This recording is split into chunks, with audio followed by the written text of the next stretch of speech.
নমস্কার, আপনারা দেখছেন ননসেন্স টক নিউজ লাইভ, আর আমি আপনাদের সঙ্গে পল্লব ঘোষ।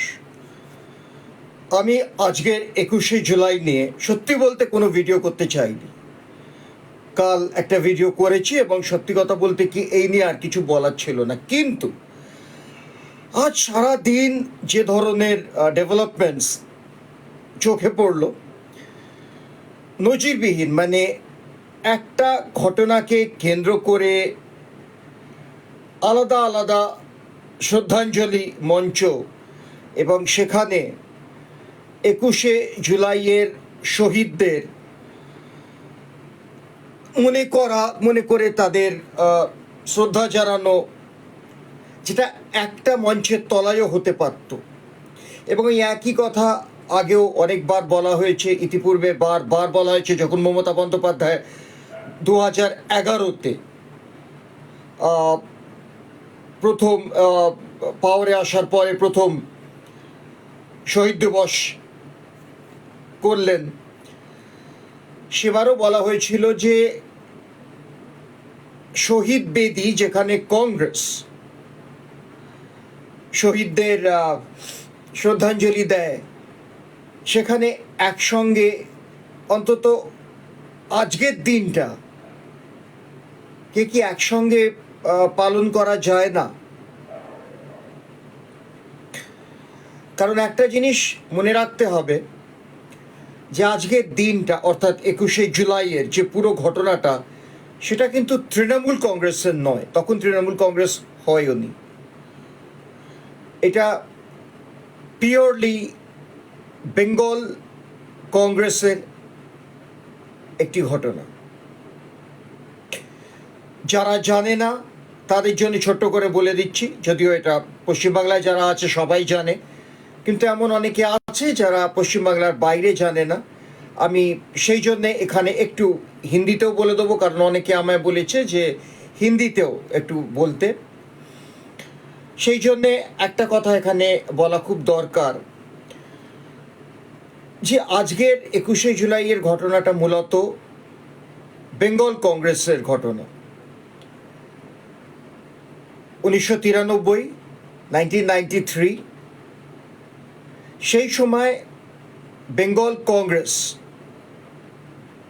যারা কর্মী ছিলেন, বেঙ্গল কংগ্রেসের যারা মেম্বার ছিলেন, তারা ঠিক করেন যে ইপিআইসি অর্থাৎ ইলেকশন ফটো আইডেন্টিটি কার্ড, অর্থাৎ যাকে পরে সেশন কার্ড বা ইলেকশন কার্ড নামে ফেমাস হয়, ফটো আইডেন্টিটি কার্ড, সেটাকে ম্যান্ডেটরি করার দাবি নিয়ে, ডিমান্ড নিয়ে বেঙ্গল কংগ্রেস ঠিক করে একটি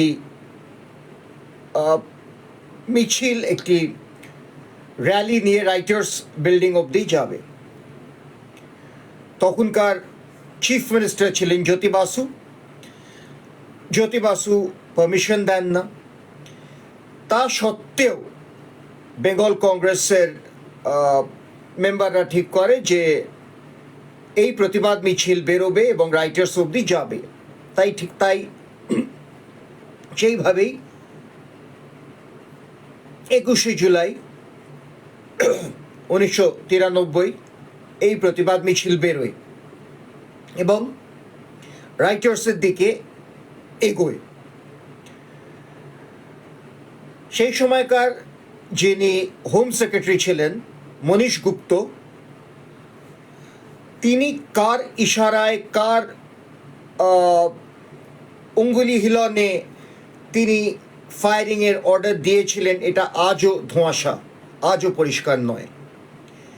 কিন্তু মনীশ গুপ্তর অর্ডারে পুলিশ ইনডিসক্রিমিনেট ফায়ারিং শুরু করে এবং তাতে 13 জন বেঙ্গল কংগ্রেসের মেম্বার তারা মারা যান।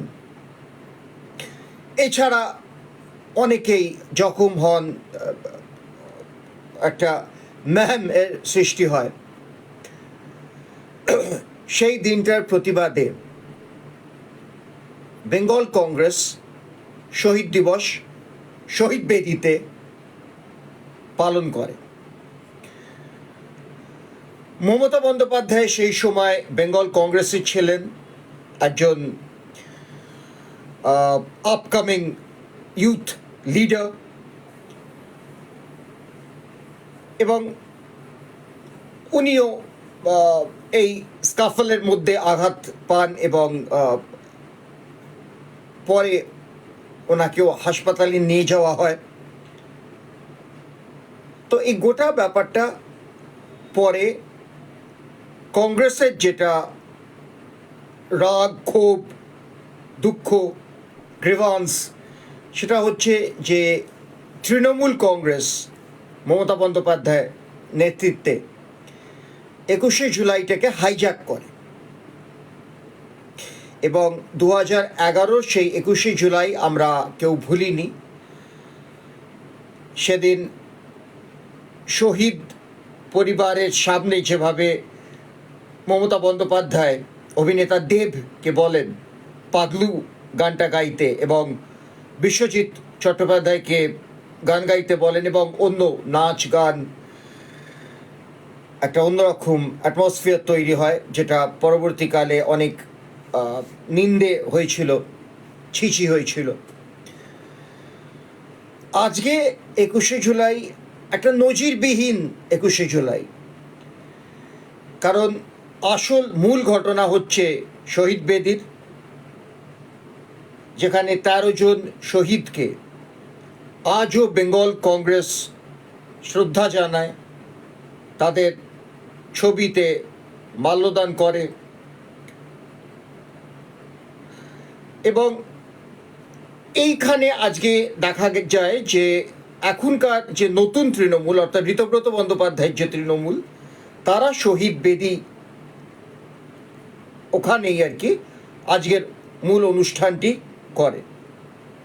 একদিক থেকে ভালো, কারণ শহীদ বেদির পাশে করাটা একটা ডেফিনেটলি একটা আলাদা তার সিগনিফিকেন্স আছে, যেটা বারবার মমতা বন্দ্যোপাধ্যায়কে বোঝানো হয়েছে, কিন্তু মমতা বন্দ্যোপাধ্যায় প্রত্যেকবার এটাকে একটা লার্জার দ্যান লাইফ করে করেন। আর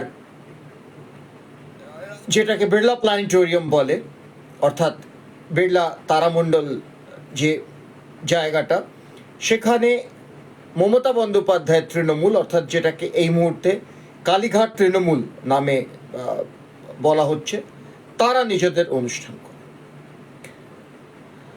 এটা গেল আজকের ঘটনা। আমি এই ব্যাপারে আমার কিছু বলার নেই, কারণ কাল এই নিয়ে বলেছি যে নজিরবিহীন ঘটনা, একটি ঘটনা যেটা একটি মঞ্চ করে শহীদদের শ্রদ্ধা জানালে জিনিসটা ভালো দেখায়, জিনিসটা গুরুত্ব পায়, কিন্তু সেখানে আজ আলাদা আলাদা মঞ্চ করে আলাদা আলাদাভাবে শ্রদ্ধা জ্ঞাপন করা হয়। যাই হোক, আর দিল্লিতে অবশ্যই কাকলি ঘোষ দস্তিদার আর যারা বেরিয়ে এসছে, যারা এই মুহূর্তে কোনো তৃণমূলেই নেই, এনসিপিআই এর মেম্বার, তারা রাজঘাটে আজকে শহীদদের শ্রদ্ধা জানায় এবং সেখানে বক্তব্য রাখে। যাই হোক, ঘটনাটা হচ্ছে একটু আগের একটা ভিডিও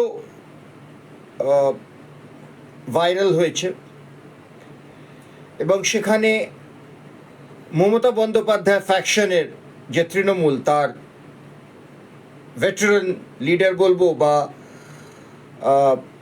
বর্ষিয়ান পলিটিশিয়ান বলবো, যাই হোক, কল্যাণ বন্দ্যোপাধ্যায় একটি বিস্ফোরক স্টেটমেন্ট দিয়েছেন এবং সেই স্টেটমেন্টে বলা হয়েছে যে মমতা বন্দ্যোপাধ্যায় কল্যাণ ব্যানার্জিকে জবাব তলব করেছেন যে ওনার বক্তৃতা আজকে 1 ঘন্টার ওপর কেন হয়েছে।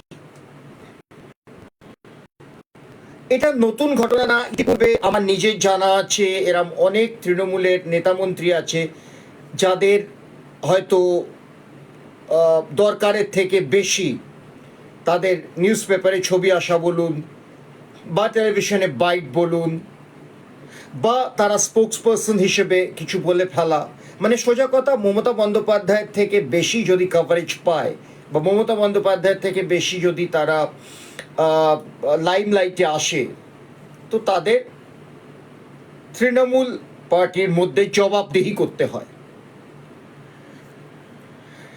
এদের মধ্যে অনেকে আজকে ঋতব্রত বন্দ্যোপাধ্যায় তৃণমূলে আছে এবং তারাও আজকে বিস্ফোরক স্পিচ দিয়েছেন। তার মধ্যে একজন অবশ্যই মদন মিত্র, যার পরিচয় হলো এই যে মদন মিত্র, মুকুল রায় এবং যারা পুরনো তৃণমূলের, সুব্রত বক্সী, আরও অনেকে, তাদের মধ্যে অনেকে আজ নেই। অনেকে মমতা বন্দ্যোপাধ্যায়ের অবহেলা, মমতা বন্দ্যোপাধ্যায়ের একরকমভাবে তাদের দিকে না তাকানো, অথচ তারা কিন্তু তৃণমূলের সংগঠনকে তৈরি করা, তৃণমূলকে তৈরি করা, তার পেছনে অনেক বড় তাদের অবদান। অনেক নাম আছে, আমি সব নাম সেই জন্য নিচ্ছি না। এবং তারা একরকম অবহেলায়, অপমান, অসম্মান, তারা সেই ক্ষোভ নিয়ে শেষ জীবন পর্যন্ত তৃণমূলে ছিলেন। আজ তারা অনেকেই নেই। মদন মিত্র আজ অনেকগুলো কথা বলেছেন এবং মদন মিত্র যেটা ক্যারেক্টারিস্টিক বলুন, যে উনি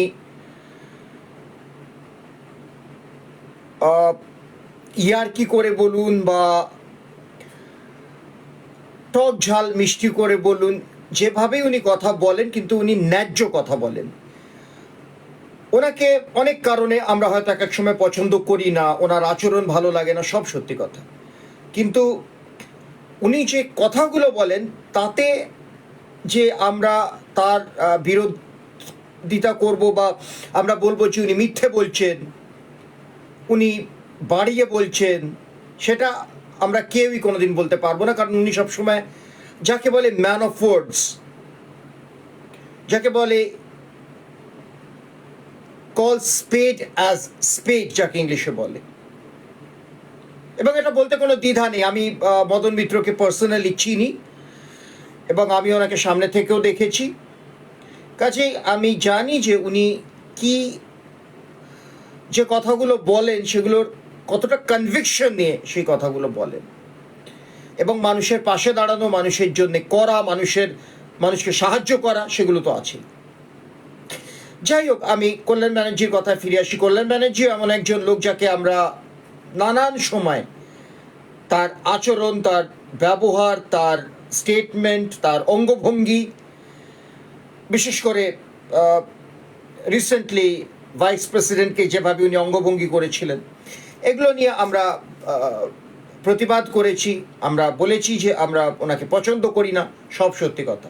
কিন্তু এটাও সত্যি কথা যে কল্যাণ ব্যানার্জির মতন কিছু লোক আছেন যারা অ্যাকচুয়ালি তৃণমূলের লয়ালিস্ট, এবং মমতা বন্দ্যোপাধ্যায় সেটা বুঝেও হয় বুঝতে চান না, অথবা মমতা বন্দ্যোপাধ্যায় আজকে যে কথাটা মদন মিত্র বলেছেন, কোট অ্যান্ড কোট, যে একটা মানে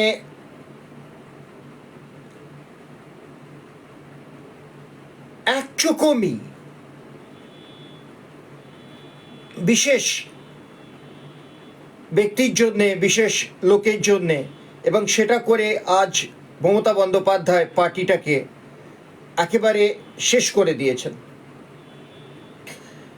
তৃণমূলের ডাউনফল আজকে যদি হয়ে থাকে, তৃণমূল আজকে যদি শেষ হয়ে গিয়ে থাকে, তো তার কারণ হচ্ছে মমতা বন্দ্যোপাধ্যায় নিজে এবং তার একচকমি ওনার ভাইপো অভিষেক বন্দ্যোপাধ্যায়ের জন্য, যে অভিষেক বন্দ্যোপাধ্যায়কে অ্যাকচুয়ালি পার্টির মধ্যে কেউ পছন্দ করে না, যে অভিষেক বন্দ্যোপাধ্যায়কে কিছু স্তাবক ছাড়া, এবং তারাও ক্যামেরার বাইরে বা যখন প্রাইভেটলি কথা বলেন, তারা এটা বুঝিয়ে দেন যে তারা অভিষেক বন্দ্যোপাধ্যায়কে পছন্দ করেন, এবং তার যথেষ্ট কারণ আছে।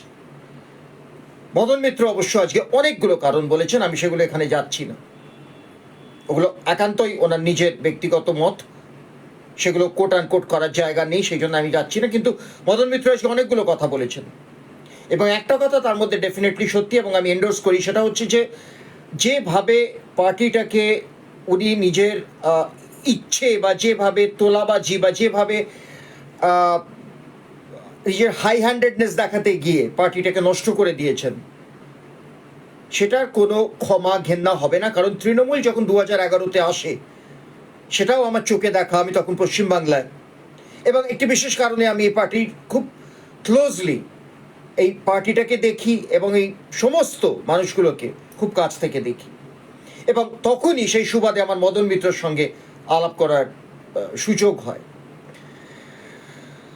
যাই হোক,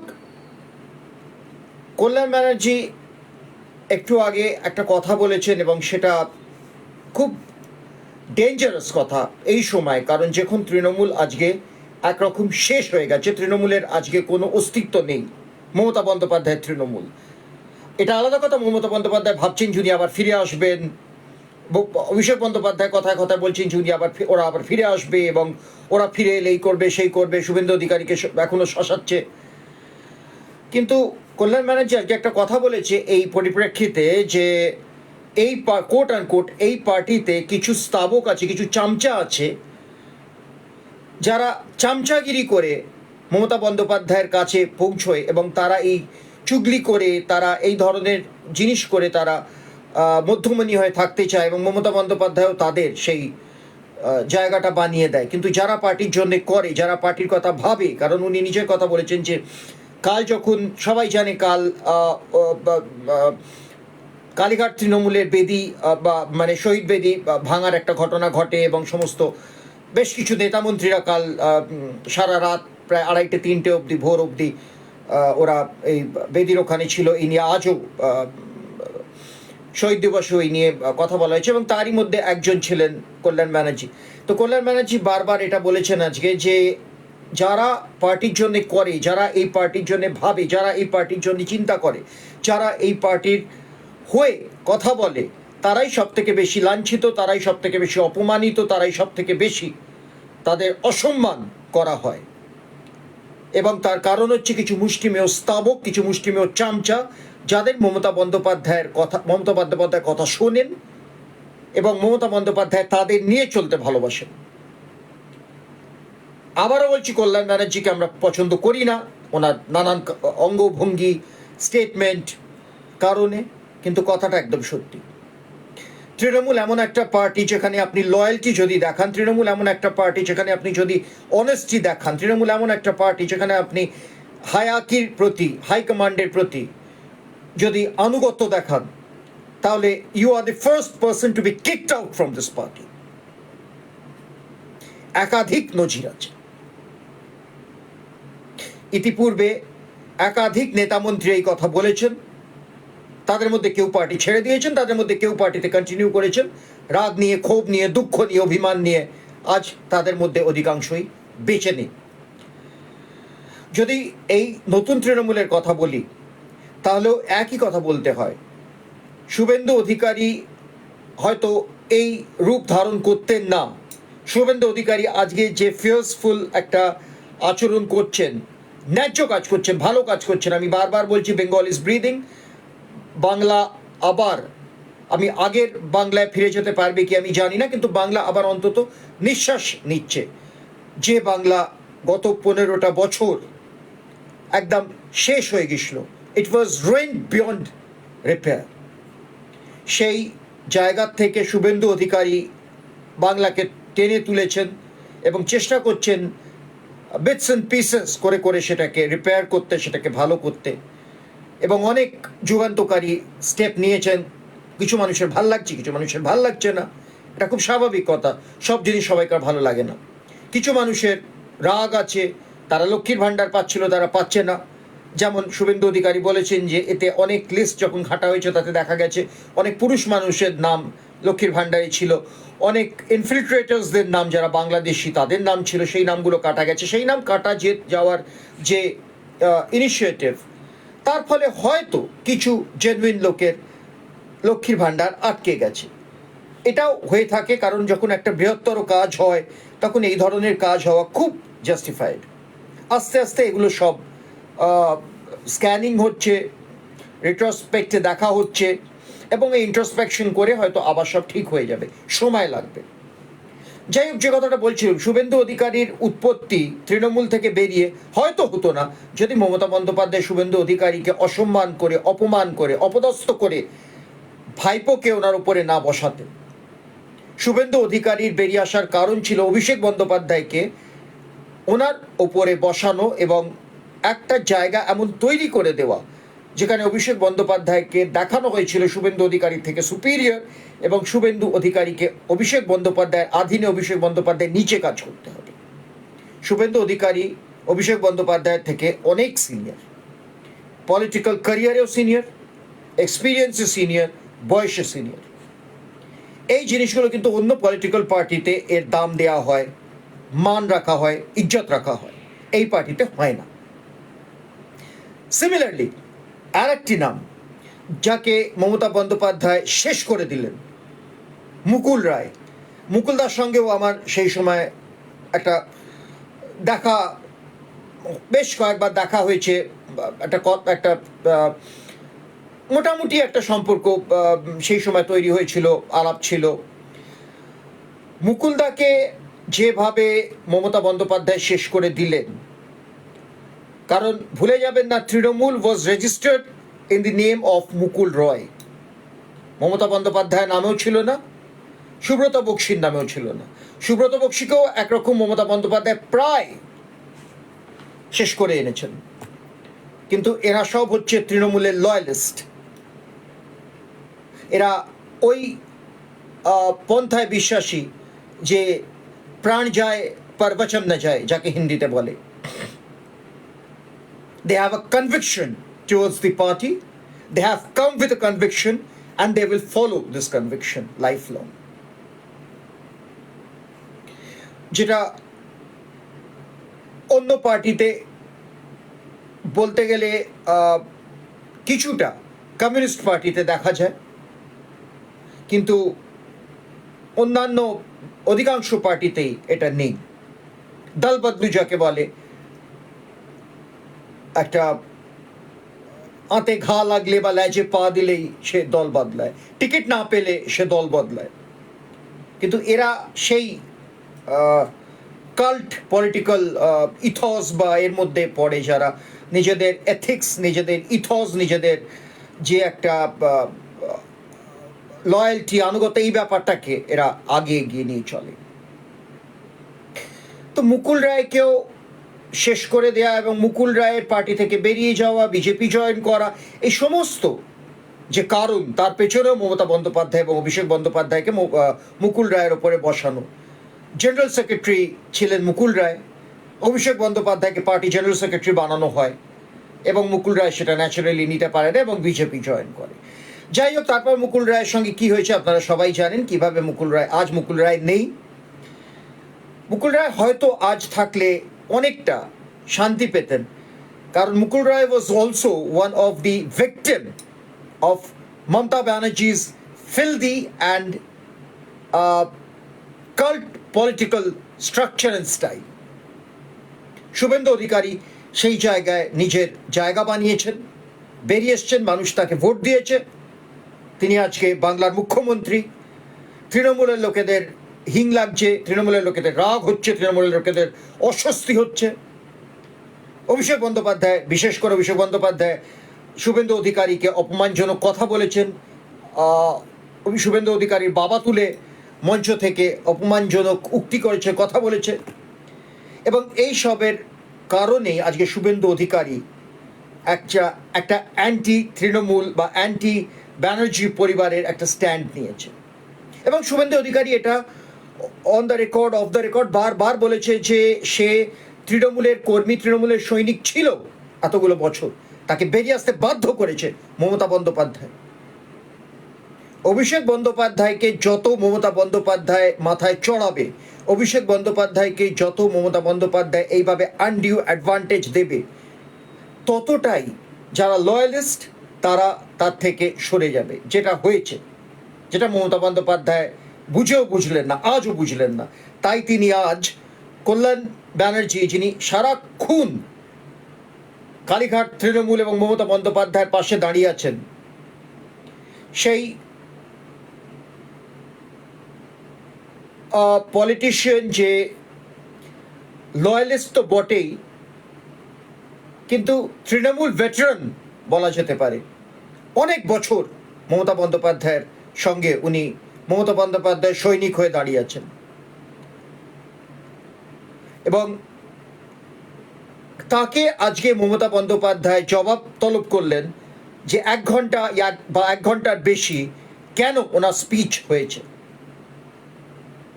this is the structure of Trinamool. যারা এখনো তৃণমূল নিয়ে বাড়াবাড়ি করছে, যারা এখনো তৃণমূল নিয়ে অনেক বড় বড় কথা বলছে, তৃণমূলকে নিয়ে তাদের ভাবের আতিশয্য এখনো ধরছে না, তাদের এটাই বলবো যে আপনাদের ভালোবাসা যোগ্য জায়গা সেটাও আপনারা পাবেন, কারণ মমতা বন্দ্যোপাধ্যায় সেই বোঝার ক্ষমতা নেই যে আমরা তৃণমূলের লয়ালিস্ট। যাই হোক, আজকের এই স্টেটমেন্ট বা আজকের এই যে ভিডিওটা শেয়ার করতে চাইছিলাম, এই ভিডিওটা করা সত্যি বলা ছিল না, তবে শেষ করার আগে একটা কথা নিশ্চয়ই বলবো, ইচ্ছা মতমিত্র আজ 21 জুলাই নিজে কথাটা বলেছে বা যেগুলো বলেছেন সেগুলো নিয়ে ছোট ভিডিও করা বা প্রতিবেদন করা, কারণ মতমিত্র যে কথাগুলো বলেছেন সেগুলো একদম সত্য, এবং যাকে হিন্দিতে বলে এটাকে কি চোট পাবে না, মানে হিটিং দ্য বুলসআই, সেই কাজটা আজকে মদন মিত্র করেছেন। দেখতে থাকুন ননসেন্স টক নিউজ, আমি আপনাদের সঙ্গে পল্লব ঘোষ। ও হ্যাঁ, হিন্দিতে বলে দিই একবার যে আজকের এই 21 जुलाई घटनाटा की। तो जो लोग कल मुझसे पूछ रहे थे कि ये 21 जुलाई जिसको शहीद दिवस के नाम से बुलाया जाता है, शहीद दिवस के नाम से इसको इसकी पहचान है, इसके पीछे हिस्ट्री क्या है, इसके पीछे इतिहास क्या है। इतिहास बहुत छोटा सा है। 1993 यानी वो वक्त जब पश्चिम बंगाल के सत्ता पर भारतीय कम्युनिस्ट पार्टी सीपीआईएम का राज था। मुख्यमंत्री थे ज्योति बासु और प्रधान विरोधी शिविर में थे बंगाल कांग्रेस, यानी वो बंगाल कांग्रेस जिसको ममता बनर्जी ने तोड़कर मड़ोड़कर खत्म कर दिया। खैर, उन दिनों ममता बनर्जी बंगाल कांग्रेस में शामिल थी, और बंगाल कांग्रेस का एक डिमांड था कि ईपीआईसी यानी जो इलेक्शन फोटो आइडेंटिटी कार्ड है, यानी जो जिसको आगे चलकर सेशन कार्ड कहा गया या फोटो आइडेंटिटी कार्ड कहा गया, इलेक्शन कार्ड कहा गया, उसको मैंडेटरी कर देना इलेक्शन के दौरान, उसको बाध्यतामूलक कर देना, इस्तेमाल करना इलेक्शन के दौरान। इस डिमांड को लेकर बंगाल कांग्रेस ने एक मार्च या एक रैली राइटर्स बिल्डिंग के तरफ प्लान किया। जाहिर सी बात है, तत्कालीन मुख्यमंत्री ज्योति बासु ने इस रैली को मंजूरी नहीं दी, लेकिन इसके बावजूद बंगाल कांग्रेस ने कहा कि हम रैली निकालेंगे। 21 जुलाई 1993 रैली निकली, और इनका जो डेस्टिनेशन था, गंतव्य था, वो था राइटर्स बिल्डिंग। इन्होंने कूच की राइटर्स बिल्डिंग के तरफ, और सेंट्रल कोलकाता क्रॉस करने के बाद इन पर अंधाधुंध गोलियों की बौछार हुई।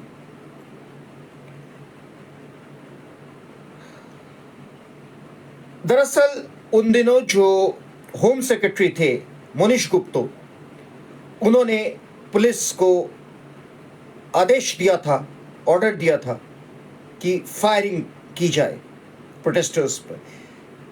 किसने ये ऑर्डर पास किया था, किसने ये ऑर्डर दिया था, ये आज भी साफ नहीं है। कई नाम आते हैं, मैं नामों में इसलिए नहीं जा रहा हूं। खैर, मनीष गुप्ता के आदेश पर तत्कालीन जो पुलिस कमिश्नर थे, उन्होंने फायरिंग की ऑर्डर दी, और अंधाधुंध फायरिंग हुई। 13 बंगाल कांग्रेस के युवा कर्मी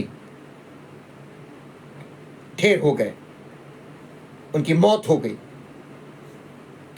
इस दिन को सामने रखकर आज का दिन शहीद दिवस के नाम से बंगाल कांग्रेस पालन करती आई है। ममता बनर्जी जब सत्ता पर काबिज हुई 2011, तो ममता बनर्जी ने इसको हाईजैक किया। कांग्रेस वालों का कहना है इसको हाईजैक किया और उन्होंने 2011 में अलग से एक मंच बनाया और वहां पे उन्होंने शहीद दिवस किया। हालांकि वो शहीद दिवस कंट्रोवर्सी से भरा पड़ा हुआ है, क्योंकि वो शहीद दिवस शहीदों के जो इमोशंस हैं, सेंटिमेंट्स हैं, उसको साझा करने के बजाय उनके सेंटिमेंट्स, उनके इमोशंस को अपमान किया, बेइज्जत की उन शहीदों के जो बलिदान को। क्योंकि ममता बनर्जी ने उस शहीद दिवस को एक तरह से जलसा का रूप दिया और जो अभिनेता हैं देव, उनको कहा कि वो पागलू गान उनके फिल्म से गाए। देव ने गाना गाया और उसके बाद विश्वजीत चैटर्जी जो पुराने ज़माने के सुपरस्टार रहे हैं, उनको भी गाना गाने के लिए कहा। उन्होंने भी एक पुराना गाना गाया और इसके अलावा जो नाच गाना, जो जलसा हुआ, वो हुआ। तो ये था 21 जुलाई का इतिहास संक्षेप में। और आज जो बंगाल ने देखा वो एक अजीब देखा कि एक ही घटना को, यानी 21 जुलाई के शहीदों को याद करने के लिए आज अलग अलग मंच बने और अलग अलग मंच से शहीदों को याद किया गया।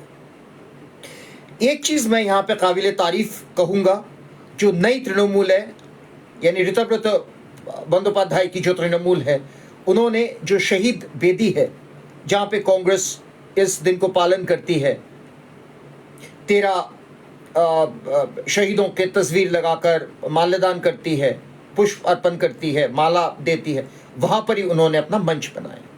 ममता बनर्जी ने, जिसको बिरला प्लानिटोरियम कहते हैं, यानी बिरला तारामंडल, वहाँ पे अलग से मंच किया और वही ढाक के 3 पात, वही नाटक, वही कहानी, वही सब कुछ। और कह ही रहा हूँ तो ये भी कह दूं कि अभी अभी थोड़ी देर पहले का जो एक डेवलपमेंट हुआ है वो ये है कि एक बहुत शर्मसार एक स्टेटमेंट जो तृणमूल के बहुत पुराने दिग्गज कद्दावर नेता कल्याण बनर्जी है, उन्होंने रखा है कि ममता बनर्जी ने थोड़ी देर पहले कल्याण बनर्जी से जवाब तलब किया है कि क्यों उन्होंने आज 21 जुलाई के मंच से उनका जो स्पीच था, उनका जो भाषण था, वो 1 घंटे से ऊपर उन्होंने दिया। इस पर कल्याण बनर्जी की टिप्पणी ये थी कि उनका जो स्पीच था वो 1 घंटे का नहीं था। बहरहाल उन्होंने ये कहा कि ये चापलूसों और ये जो एक गंदा राजनीति इस पार्टी में चलती है, इसके वजह से आज पार्टी कहीं की नहीं रही।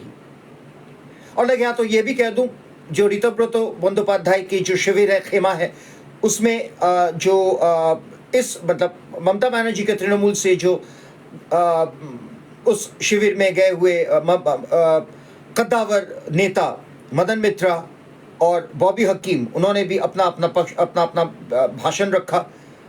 और मदन मित्रा जो कि जाने जाते हैं अपने भाषण के लिए, डंके की चोट पे सच कहने के लिए, उन्होंने कहा कि क्यों आज तृणमूल का ये हश्र हुआ है, क्यों आज तृणमूल का ये हाल हुआ है। मदन मित्रा के बारे में इतना कह दूं कि मदन मित्रा से मेरा एक वक्त था जब 2011 के आसपास, जब मुझे ये मौका मिला मदन मित्र के साथ कई बार मुलाकात करने का, मैंने देखा कि वो इंसान डंके की चोट पे सच बोलने वालों में से है। हो सकता है कभी कभी हमें उनकी कुछ बातें अच्छी नहीं लगता, कुछ बातें उनके कोई चीज़ें हमें अच्छी नहीं लगती, लेकिन फिर भी